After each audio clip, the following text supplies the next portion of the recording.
எல்லாருக்கும் வணக்கம். நான் உங்கள் சனா. இது உங்கள் சனா டாக்.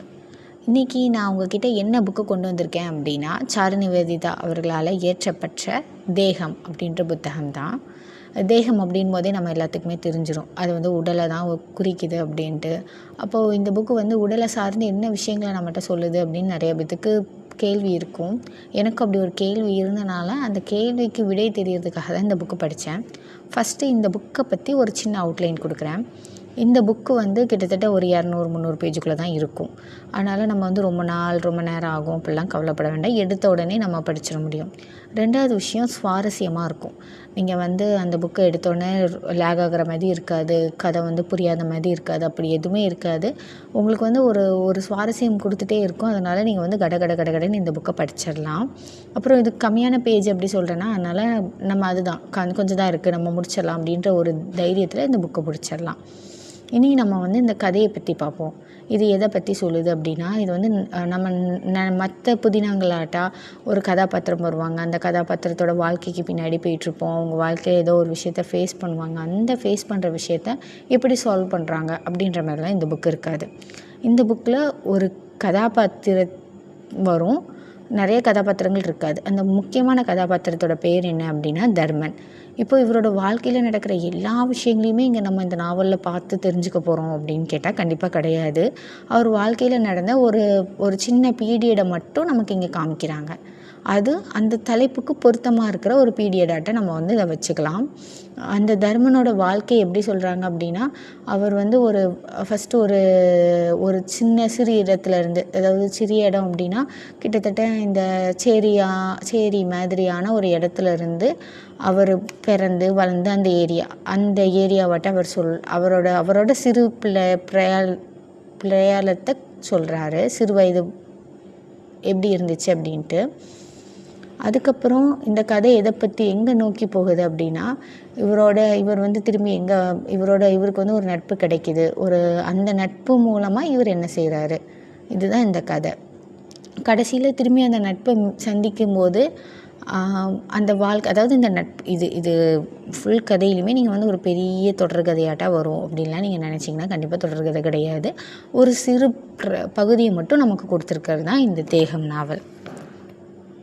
சரிங்க, நீங்கள் சொல்கிற மாதிரி அப்படி என்ன தான் இந்த கதையில் இருக்குது அப்படின்னு கேட்குறவங்களுக்கு, இந்த கதையில் அந்த தர்மன் ஒரு நண்பரை மீட் பண்ணுறாரு அப்படி சொல்கிறேன்ல, அவர் வந்து எப்படின்னா ஒரு ரவுடி, ஒரு தாதா, ஒரு கட்ட பஞ்சாயத்து பண்ணுற ஆளாட்ட நீங்கள் இமேஜினேஷன் பண்ணிக்கோங்க.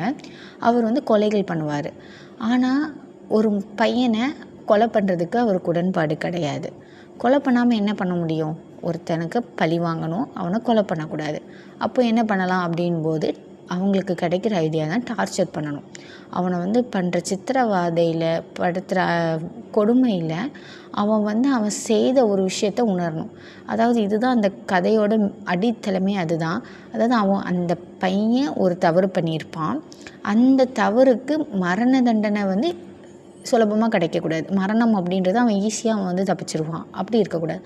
அவன் செஞ்ச தப்பை அவன் உணரணும். உணர்ந்து அவன் வந்து அதை புரிஞ்சுக்கணும். அவன் எவ்வளோ பெரிய தப்பு பண்ணியிருக்கான் அப்படின்றது தான் இந்த கதையோட ஒரு அவுட்லைன்.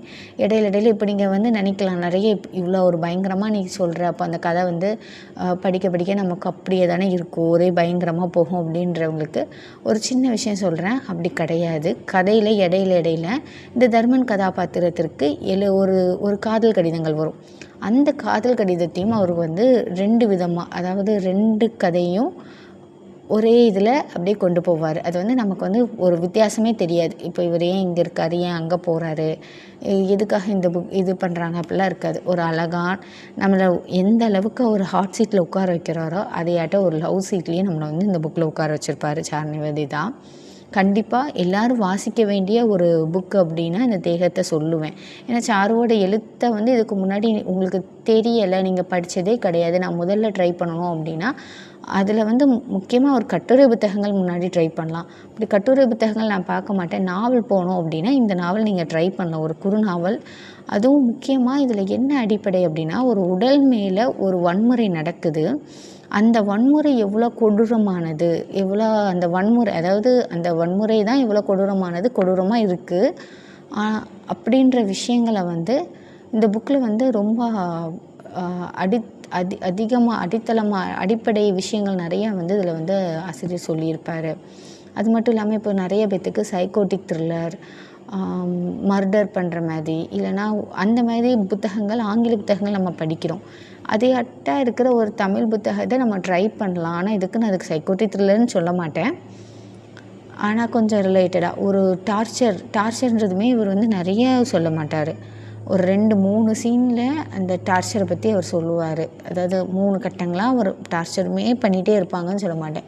ஒரு 3 இடத்துல 4 இடத்துல அவர் காமிப்பார் அந்த பையனுக்கு எப்படி டார்ச்சர் பண்ணுறோம் அப்படின்ட்டு.